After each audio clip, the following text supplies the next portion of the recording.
90% des combattants font la même erreur et le pire, c'est qu'ils pensent que c'est normal. Je m'appelle Raphaël, je suis diététicien nutritionniste spécialisé dans les sports de combat et j'aide les combattants à réussir leur pesée mais également à être au top de leur forme sur le ring pour remporter la victoire. Et si ça t'intéresse d'avoir une stratégie personnalisée pour pouvoir réussir ta prochaine pesée sans stresser mais surtout en ayant plein d'énergie pour par la suite combattre, eh bien je t'invite à cliquer sur le premier lien dans la description pour en savoir plus. Sans plus tarder, je vais donner les erreurs classiques qu'il y a en cutting, mais que tu dois absolument arrêter de faire. La première erreur, eh bien, c'est de vouloir continuer à perdre du gras en fight week. J'en ai déjà parlé dans d'autres vidéos, notamment une vidéo qui s'affiche ici sur la différence entre perte de gras et cutting. Je t'invite à aller la regarder d'ailleurs si tu ne sais pas la différence.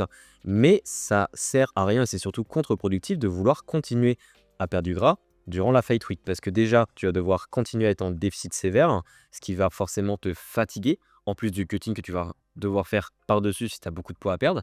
En plus de ça, eh bien, même si tu as un déficit sévère, tu vas perdre au grand maximum 1 kg de gras. Et au final, tu auras une grosse baisse d'énergie à côté. Donc, est-ce que ça vaut vraiment le coup? Alors qu'au final, tu peux juste peut-être suer 1 kg de plus. Et ce qui coûte moins d'énergie, ce qui est moins long à faire. Bref, ce qu'il faut comprendre, c'est que la fight week, ce n'est pas fait pour perdre du gras. La perte de gras, ça se fait avant. Le cutting, ça se fait durant la semaine de la pesée et pas l'inverse ou pas mélanger les deux. La deuxième erreur, eh bien, c'est de couper les glucides beaucoup trop tôt. Je le dis tout le temps dans toutes mes vidéos et j'en ai déjà parlé dans une vidéo par ici sur les glucides et pourquoi c'est l'une des erreurs les plus fréquentes. Mais couper les glucides trop tôt, ça sert à rien puisque oui, tu vas vider tes stocks de glycogène, oui, tu vas perdre le poids associé au glycogène et ça va te rassurer mentalement de voir ton poids diminuer sur la balance. Mais au final, pendant une semaine et demie, voire plus, eh bien, tu vas être totalement desséché ou en quelque sorte, tu vas être fatigué à l'entraînement et tu vas perdre confiance durant ces entraînements puisque tu vas pas pouvoir performer de la meilleure manière possible. Et au final, eh bien, si tu avais seulement coupé les glucides 3 ou alors 5 jours avant ta pesée, tu aurais perdu le même poids. Donc, est-ce que c'est pas plus intéressant de couper les glucides plus tard? Comme ça, tu peux plus profiter de ton énergie à l'entraînement pour te préparer au maximum, parce qu'au final, c'est ça qui est important, c'est de bien te préparer pour le combat. Et comme ça, à la fin, donc la semaine de la pesée, tu coupes les glucides. Et oui, pendant 1 ou 2 jours, tu vas être fatigué, mais pas pendant 3 semaines. La troisième erreur, eh bien, c'est de copier des protocoles. Encore une fois, que tu sois combattant, amateur, semi-pro ou pro, eh bien, c'est pas parce que tu es pro que tu dois copier le protocole d'un pro et que ça va fonctionner. Un protocole, j'en ai déjà parlé dans la vidéo de la semaine dernière sur mon combattant qui a perdu 7,9 kg en 2 jours. Mais un protocole, ça ne se recopie pas. Et d'ailleurs, pour toi, un protocole que tu vas mettre maintenant ne sera pas le même qu'une prochaine pesée que tu auras dans 6 mois, puisque le contexte sera différent.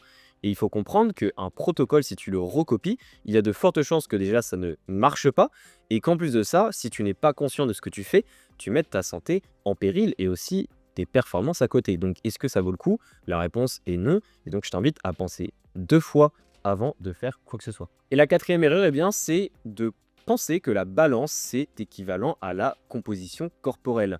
Non. Encore une fois, j'ai beaucoup de combattants en suivi qui stressent au début du suivi vis-à-vis de la balance, puisque le poids ne bouge pas alors qu'on commence à mettre la stratégie. Et en fait, je leur explique qu'il n'y a pas que la balance qui compte. Il y a aussi le miroir, comment ils se voient. Il y a aussi les différents tests s'ils ont ça à disposition pour mesurer leur composition corporelle. Et au final, eh bien, il y a des changements tout sauf sur la balance. C'est-à-dire que par exemple, le poids continue à stagner, sauf qu'ils sont plus secs devant le miroir.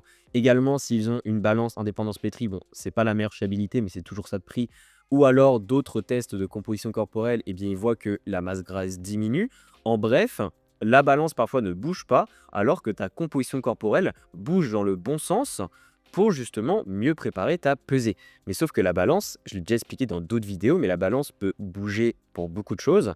Le stress, également le volume alimentaire. J'ai tendance à mettre beaucoup de volume alimentaire à mes combattants pour qu'ils n'aient pas faim. Et forcément, oui, de manière temporaire, ça va augmenter leur poids.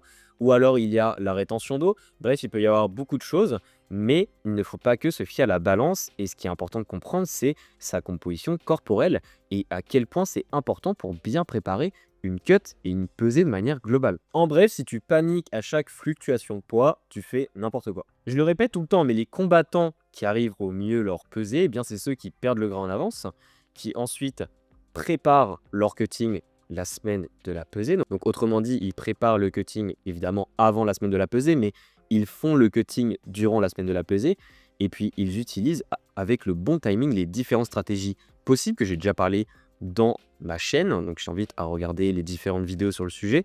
Et c'est comme ça que tu réussis une pesée en stressant au minimum, en sachant ce que tu fais et surtout en optimisant ton énergie, puisque l'idée c'est de passer ta pesée, mais c'est le combat derrière qui est important. Donc si tu n'as plus d'énergie durant ton combat, est-ce que tu as vraiment fait une bonne pesée? Donc pour conclure, le cutting n'est pas une punition, le cutting est une stratégie. C'est une stratégie avec un timing, avec un contexte, avec un cadre à prendre en compte.